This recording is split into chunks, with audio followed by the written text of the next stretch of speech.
For those that are just joining, I'm Dana Wolf-Hughes. I am a program officer within the Risk Factor Assessment branch at the National Cancer Institute. And I have the pleasure of introducing Dr. Wendy Nilsen, who will be presenting on wearables and behavior today. Dr. Nilsen is the acting Deputy Division Director of the Division of Information and Intelligence Systems within the Computer and Information Science and Engineering Directorate at the National Science Foundation. Her work focuses on the intersection of computing and human functioning, with an emphasis on building bridges between these communities to rapidly advance the science. With that, Wendy, I'll turn it over to you.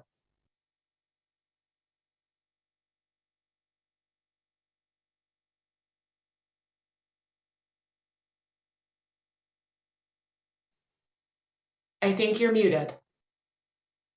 Oh, sorry. Can you see my slides? Right? Yes. Okay. So I'm going to do the very odd thing of being a psychologist who's in a department of computing.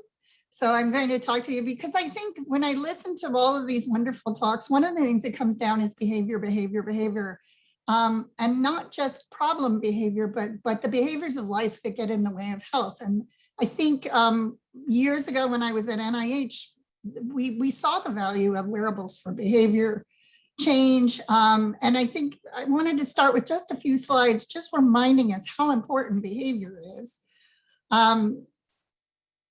These are from a National Academy study on US health and international perspective. Now, this is pre-COVID, but if you look at our non-communicable, we're really failing. If you look at communicable, who knows what we look like in COVID. But I mean, this is for men, and you can see many of the problems that we're talking about, many of the behaviors that get us in trouble are behavior related. For women, we have similar things. We've talked about maternal, we talk about diabetes, and it's, oh yes, it's food, it's exercise, it's this, but these are behaviors, not necessarily bad behaviors, but maybe not optimal behaviors. The important thing to think about too, though, this is children. And so we talked some about maternal before. I mean, we have a really high rate of death before age 5. So how do we think about changing those behaviors in parents, in parenting, and all those things? So wearables have an opportunity in real time to think about behavior. I also want to put this one up just because I think it's so important. This is an older document, but it really shows the effects of behavior on early deaths. So, when I think about all of these behavior related things, I think, how do we think about behavior and wearables in a way that's going to improve health? Now, I must say, coming from being the Deputy Division Director in a Department of Computing, we're the people that make technology sticky for you, right? So if you look at big tech, computing has been very effective at changing people's behaviors in ways, I'm not going to say optimal or not. But people are using their technologies, they're stuck on their technologies. Cell phones are now, another part of your appendages. Our wearables are on. I mean, I've heard about iPhones a couple of times here today, but our iWatches. So, but I'm sure we all have these relationships with technologies. And I remember when we started this in 2009, it was like, oh, nobody's going to use those technologies. I think somebody talked about that early on today. But people are, and they're using them all the time now. So we really need to think about how do we get these preventable deaths to really be reduced by changing behavior. So, our wearables going to solve that. And I think these things have all been talked about today in one way or another. They offer us longitudinal opportunities. I know in the conversation on diabetes this morning, you are getting snapshots of data. Now we can get these longer terms. Continuous glucose monitoring gives us a lot of data over a longer period of time, and we integrate that with different kinds of data, and we get all sorts of information. We can also get some of these longitudinal data on things that are harder to measure. Diabetes, yes, it's a data-driven issue, but there are other areas where in the past we've had to ask people a lot of questions, and we can't ask them in the moment in real time. mood, cognition has become a big one for the wearables world, pain. Thinking about how do we do this? How do we transform multiple wearable signals into better measures of these unobservable phenomena? Understanding the full continuum of disease. I think one of the things this morning when we were talking about continuous blood pressure monitoring, you know, at this point, we don't even know what to do with continuous blood pressure monitoring, because once we get a full sample of a large section of the population, we'll know very different things about the role of behavior in blood pressure. Up until now, we've got lots of snapshots of this, but we really don't fully understand all of these things. You know, often our measures of blood pressure have been in a clinic. Everybody knows the problems of clinics measured blood pressure. So thinking about that full continuum, thinking about how to differentiate disease, I think this is an opportunity. There was a discussion this morning about being involved with pharma.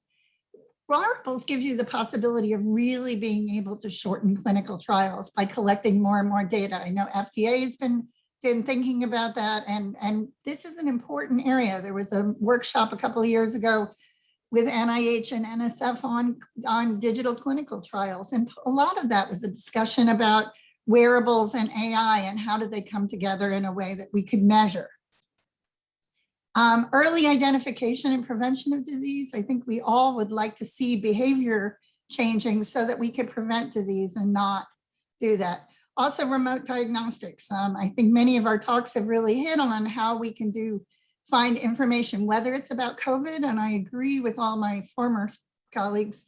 COVID had made opportunities. The one bright spot of COVID is it really has made opportunities for thinking about wearables, thinking about how do you track and better understand, especially treatment effects. How do we look at that in a different way?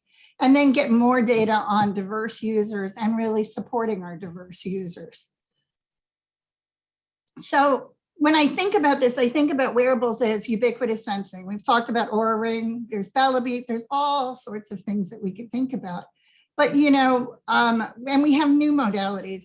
We do a lot of work in wearables for dynamic imaging. For us, we call it the Internet of Things, the Internet of People, I think Suzanne Fox said.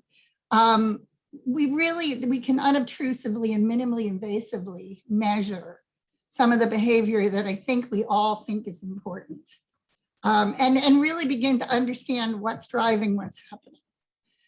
Reducing the burden of data. I think we've all talked so much about how do we get more information so we can make better decisions, provide better support, provide better interventions, but without burdening people with questionnaires or pinging them on their text messages or whatever it is. I know my smartwatch tells me it's time to get up. It's time to take a walk. It just told me that right before I started talking. Pretty sure you don't like that option right now for me to get up and take a walk. So we need to be smarter, and we need to reduce that burden on data. We also really need to understand context. So much of what happens, and when I was listening to the talk on diabetes, so much of diabetes is contextualized, right? What are we doing? What's the exercise? What's the food? What temperature? I was talking to somebody about barometric issues, you know, that when you're in a big storm and these things change, all sorts of things, they're contextual. And if you just look at things as points in time, you don't understand the context of people's lives, and you don't understand the context of their health. Also, we have all this other data that is now coming up that is ubiquitous. And if you think about the amount of data that is out there now, there is, if you're in computing, the cybersecurity talk would have been your normal conversation in the hall. There is data everywhere. There's data about all sorts of things. But if you think about it, we can use it for good, and we can really merge data from wearables with all this other data to get a much better profile of behavior and health. And then we can also access the whole population, because for those of you that know this project, Larry Green did this years ago, 1993, but he looked at 1,000 people in a community. He found that, you know, 7 of those people, He looked at the people that got sick. He looked at the people that went to primary care. He looked at the ones that went to a subspecialist. And he finally looked at how many of those 1,000 people in a month went to an academic medical center. And for those of you who know this, it's a sickening number because it was one. One received care at an academic medical center.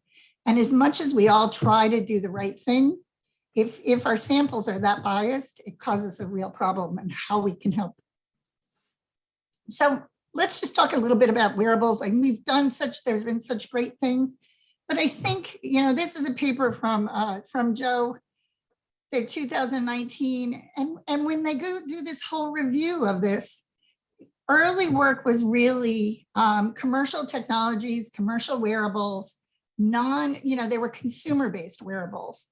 And really, they had little effects on health or behavior. I remember going to meetings. I know many of you, other of you went to, the mHealth Summit year after year, and people would say, I know it works because I know it works. It works. And we found what happened was very little of them did. They didn't understand how to do behavior change. It was basically, I think in the conversation on diabetes, it was what happens if you give people information? Well, you know what happens when you give people information. It doesn't change behavior. So worrying about whether it'll change behavior for bad, you'll change your dosing for your insulin, or change behavior in a way that I guess changing your dosing might be considered for good if you're really looking at your numbers. But we don't get the bad behavior to go away too when all we do is provide information. And I think about this early work. I think about the work like of Richard Lester, who did a really nice HIV study. And it wasn't a wearable, it was a text message. But he had, in an HIV study, he had a remarkable change in the biomarkers. And so everybody assumed that worked, let's text message everybody.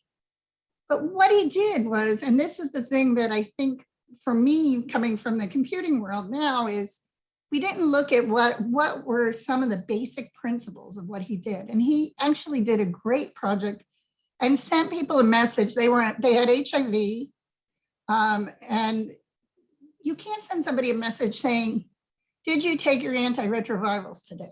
Or I guess you could, but it's not a great idea. Because there's all sorts of things about, there's a stigma associated with that. How many messages do you want like that? So what they did is a couple of times a week, they just sent a message, and it basically translated to, how are you, my friend?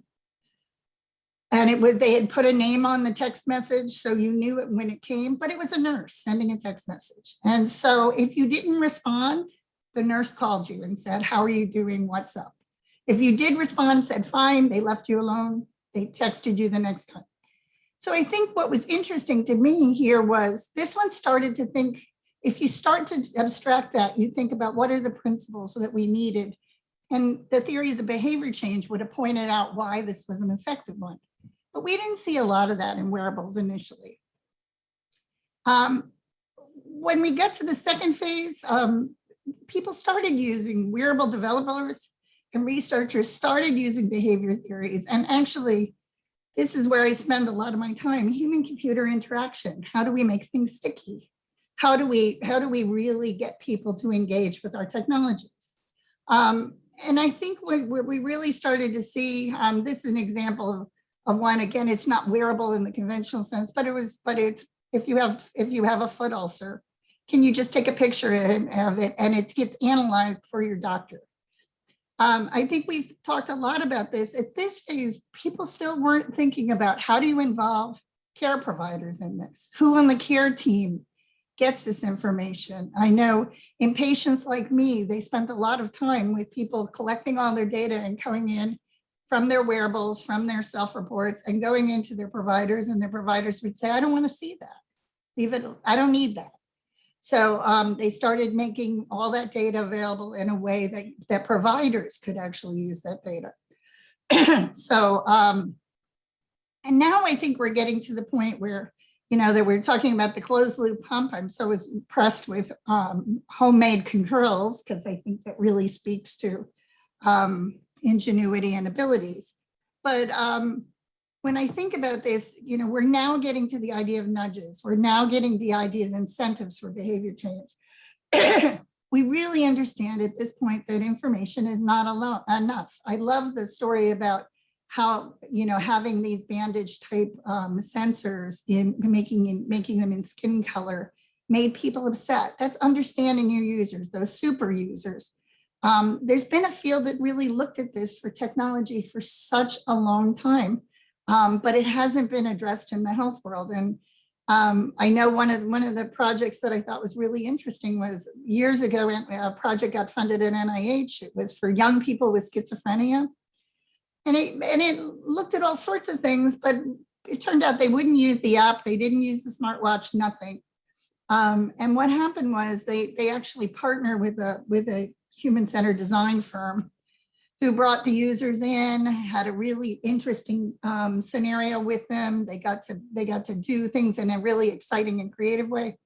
And what they found out was how they had done it, which was strictly, they used really good neuroscience and behavioral theories. But what they didn't understand is how people interacted with the technology. So they revised the whole thing, and people then would use the technology. So making things usable, making our understanding. I remember years ago, we were saying to people, put in a little eye for information. If you ever look at any of your technology that you're using from a commercial company and a non-medical commercial company, you'll see they give you a way to get help. You need to think about all those things too. And that's what's going to make our wearables more usable. Because I think really what we need now, and I mean, I've heard this again and again, is we need some ground truth on these devices. We need to understand if we're going to do continuous blood pressure, we need a big enough sample that we can see if we're getting reliability. We need to understand the behavior that's surrounding it, because if I raise my arm up, my blood pressure is going to change versus hanging down versus at a level. So I really need to understand what's happening. I need to understand accuracy too. I come from the computing world, and we want to have everything measured down to the 100th times per second. We like data. But you know what? Many things don't need that kind of measurement. And so if we do that, all we do is wear out batteries faster. We wear out the humans with us. We can't provide information in a usable way. So really creating partnerships that get us that information. And reliable devices. I think everybody's talked about that.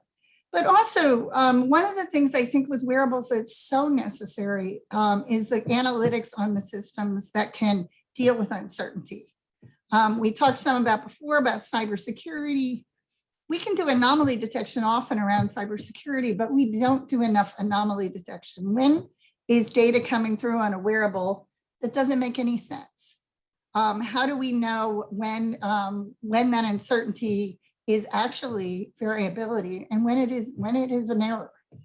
We need to understand usability and user burden. I think, years ago we would talk about how this was going to make everything easier. And I remember working with a PI once who said, "Oh, I'm going to start this project. I'm going to use a wearable pulse ox sensor with small children with school-age small children with asthma."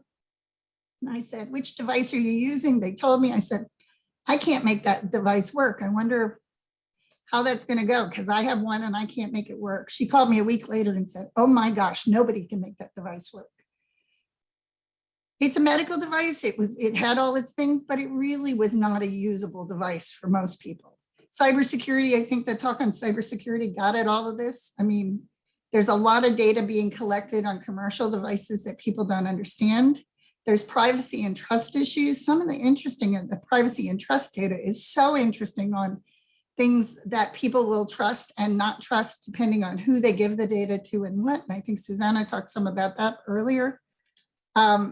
We have AI and ethics. I'm always worried about the fairness of these when we're collecting these data. Do we understand that? And then we also have, and this has come up again and again, but the outdated medical infrastructure to accept this data. I have lots of people who build wearables, cool sensors, great sensors, and then they go to their local academic medical center and say, they got members on the team that are from the medical community saying this is just so great, but they can't get this into the system to make sense. They end up with a portal separately, which is the best they can do with it, but that's not going to help us really integrate this data and to make sense of it. So I just wanted to end with the plea for collaboration around these things. You know, often when we're talking about these technologies and these sensors, we start with one group and we say, this is what we need. Oh no, well, that's not really my area and not my area. And we don't partner the way we should. So we end up doing a runaround on what's really going to make a great sensor. And I know for years in the biomedical world, we were using text messages because we understood how to do that, even when we realized that the text messages weren't doing what we wanted. Because we really have a lot of silos. So, you know, thinking about how do we partner together? I work in the computing world and I'm always telling my colleagues, partner with your biomedical friends, because that's what's going to get you a bigger impact.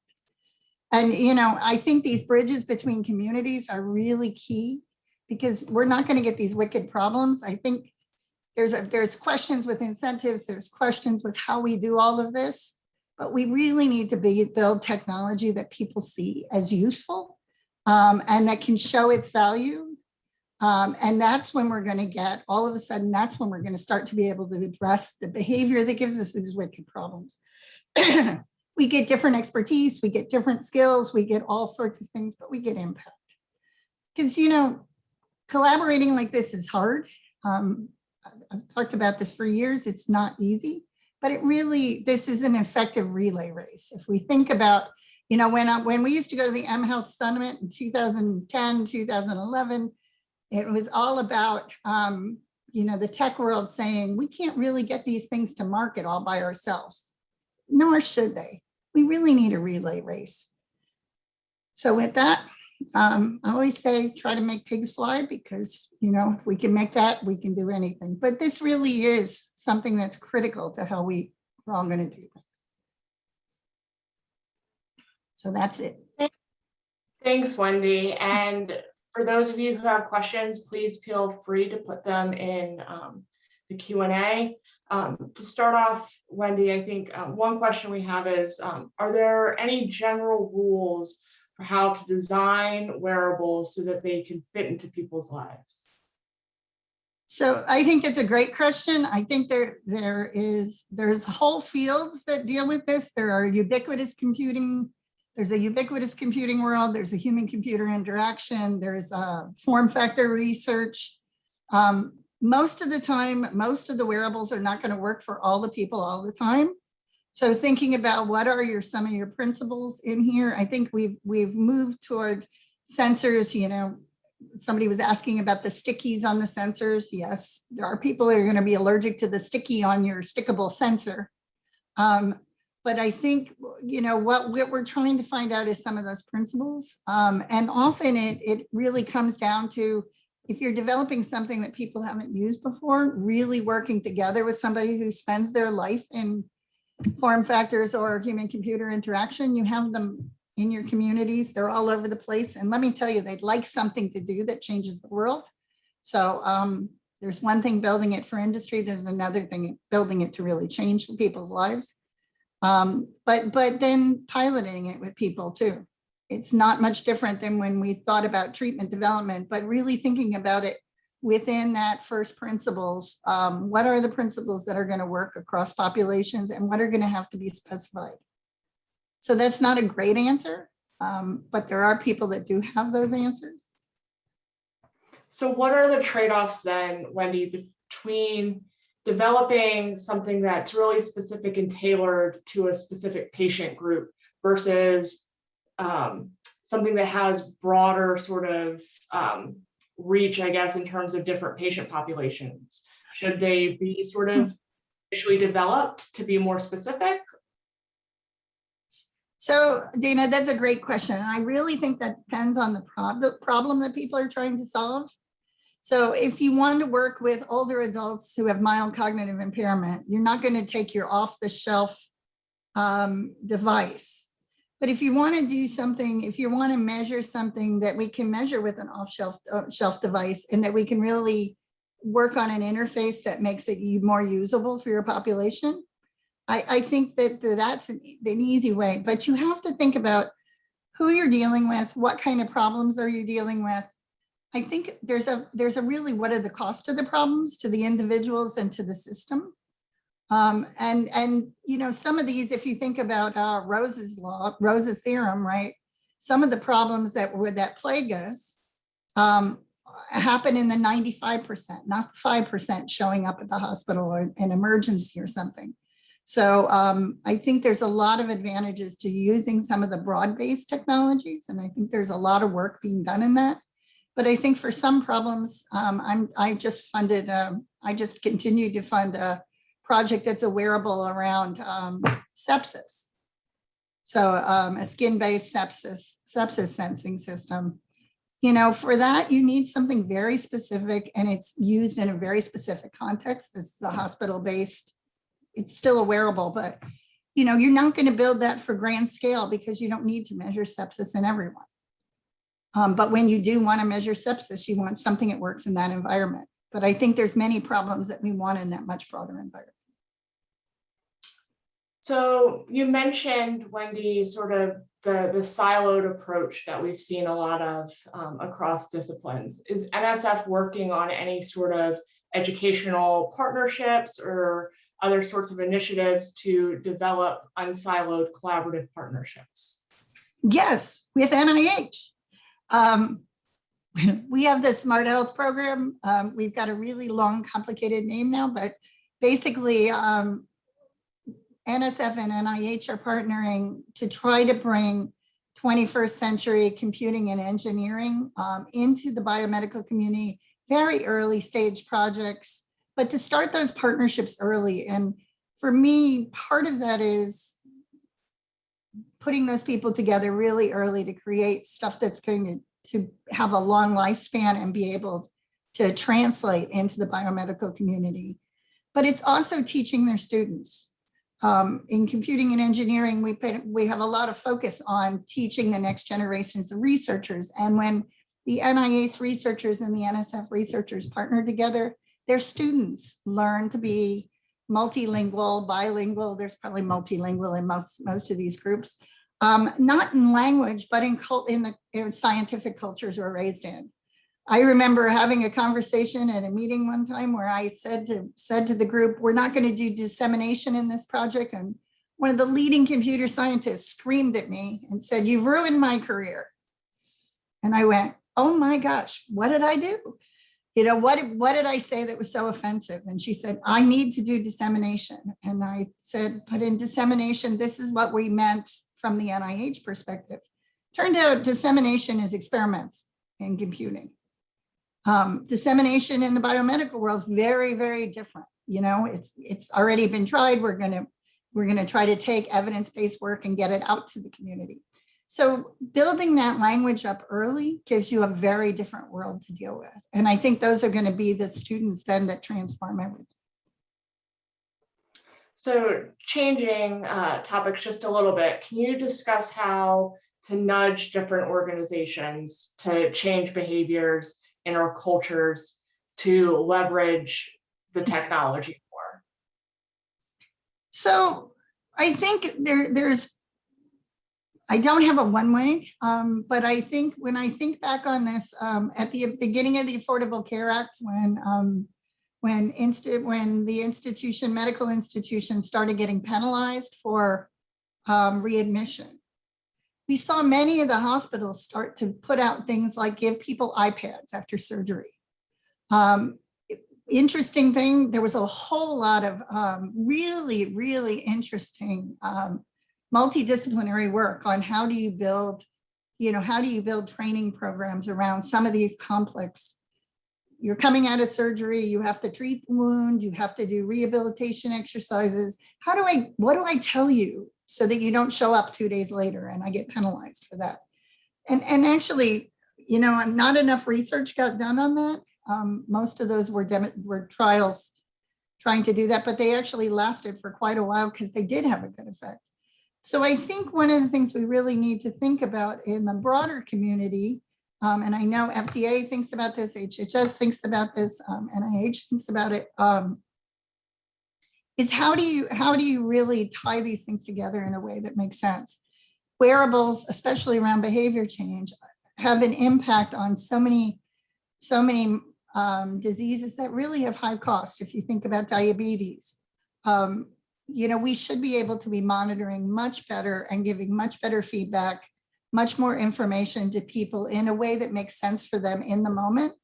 And I think if you think about that, we see this with a company like WellDoc that really ended up selling its technology to the insurers, saying that if I don't get at least two standard deviations, they would have a drop with poor people with poorly controlled diabetes. If we didn't see a significant drop, they didn't have to pay for the device. So I'm not sure that's the best way to do it, but I think demonstrating things like significant change, building systems that have that kind of change and showing those change will really incentivize insurers and policy to change this. So we received a couple questions about context, and you spoke about inclusion of context around people's lives and how the technology fits in to that and impacts their health, but how do you see this being sort of implemented within the wearable space when the focus is usually on sort of quantitative or objective data collection? So I don't see context as anything but quantitative and whatever you just said after that. If you think about it, let's do continuous blood pressure monitoring, right? So there's a location, there's the movement of your hand, there's the position of your body. All of these are collected with wearable systems. So if you think about it, in diabetes, with the artificial pancreas, there's a lot of information now going in about where you are, what you're doing. There's efforts to get food into that. That's harder, obviously. But if we can start to get, that's the context of diabetes, right? Really nice study showed that if you stood up after dinner for a half hour, your blood glucose levels were different than if you laid down for a half hour. If you lay down and watch TV, your blood glucose was going to be higher than if you stood up and do the dishes, probably confounded by a million things. But that's the context, right? So if I see that, you eat your meal and your blood glucose goes way up, or your blood glucose stays the same, do I really know, was it your food? Was it your behavior? I need that context to help make really good interventions for people. So it is still quantitative. It's still collected with the same kind of sensors. What it is doing is imputing all sorts of information from the sensors that you might not think of ordinarily. So sometimes context, though, can't be, I think, captured all the times in the best way with a wearable. And we use sort of Selfreport to sort of aid in our understanding of what we're getting from the signal. Do you think we'll ever fully be able to get away from collecting Selfreport data to complement some of our signals from wearables? So it depends on the degree of measurement we want. I'm just thinking, I'm thinking about the falls research, right? So lots of wearables for falls for older adults. Fortunately, falls are rare events. So, but there's all sorts of things you can do that kind of look like a fall to a wearable. I know because my mom has the iPhone on her iWatch that says, and she fell the other night. Now it's constantly telling her she's falling, and she's constantly telling it she's not. And the other night she actually tripped and it said, "Did you fall?" And she's like, "Yes." And it said, "Are you okay?" Which I thought was very appropriate. But the point of it was, if you can start to collect enough data like that, where you're looking for these big events, but you can start to now have a system that understands it, I think you can get to the point where you have very little input from users. I don't think humans are complicated. So I don't think you're ever going to not be able to say occasionally, did this happen? Did that happen? I mean, if you think about your computing systems that you deal with, when we get off this Zoom, what is it going to do immediately?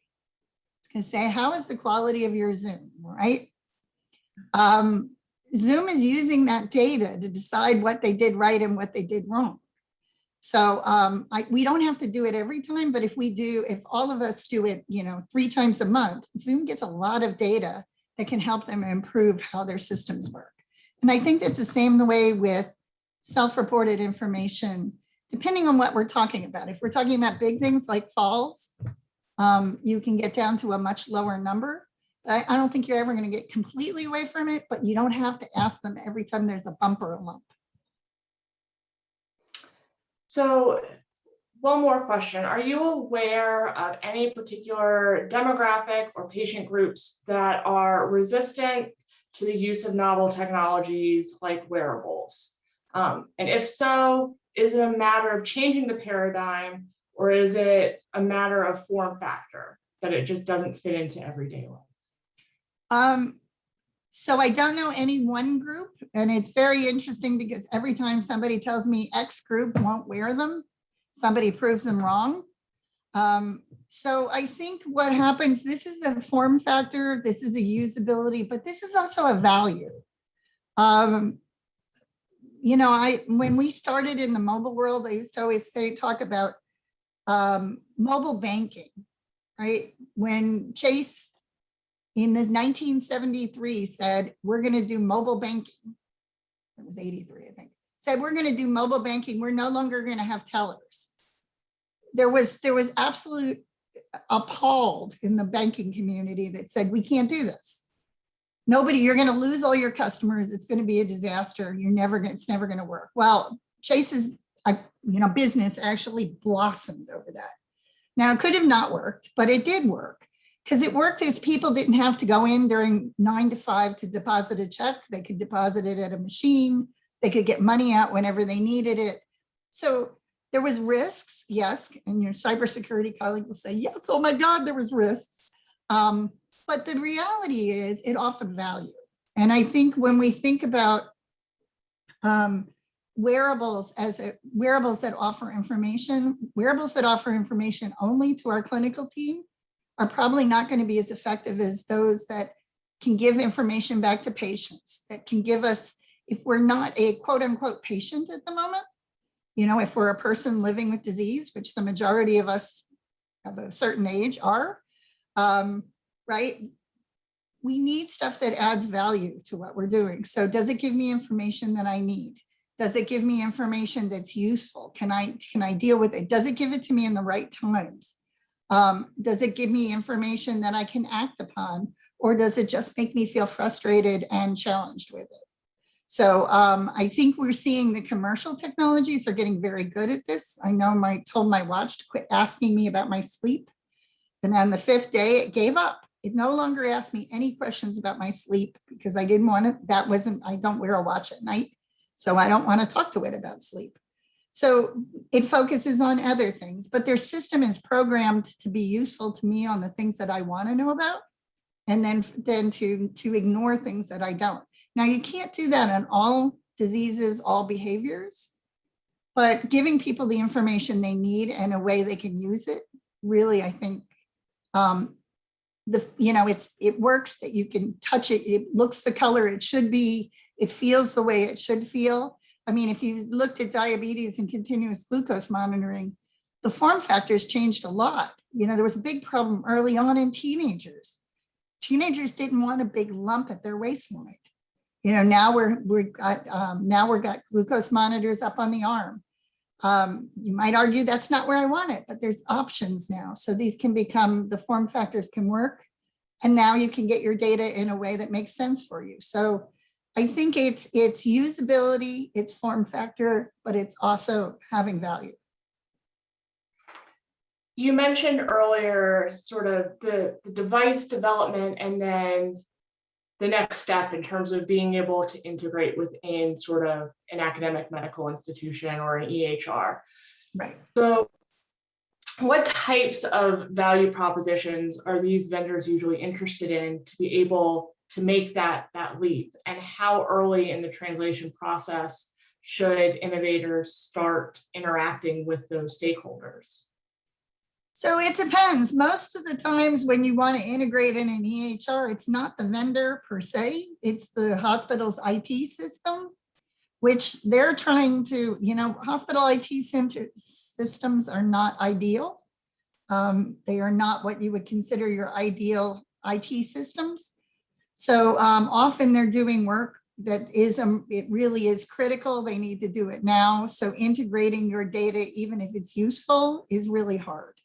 I think partnerships early, one of the things that I've seen, it's been really interesting, is when people start these partnerships early and can get colleagues that are working in the academic medical centers really excited. They partner together, they get excited, they can go to the dean, they can go to the chair, and they can say, how can we work on this together? How do we get this information? You can work with, that brings in colleagues to do user studies with, right? We even fund projects that look at how do you do alerts that people will pay attention to, because I'll tell you, there's a whole lot of research on alert fatigue. But all we ever try to do is add another alert here, another alert there. What alerts should we have and how do we think about them? So when you start to add those things into a way that have a value proposition for the med center, all of a sudden you get a very different approach. At least it's not perfect. I don't know that it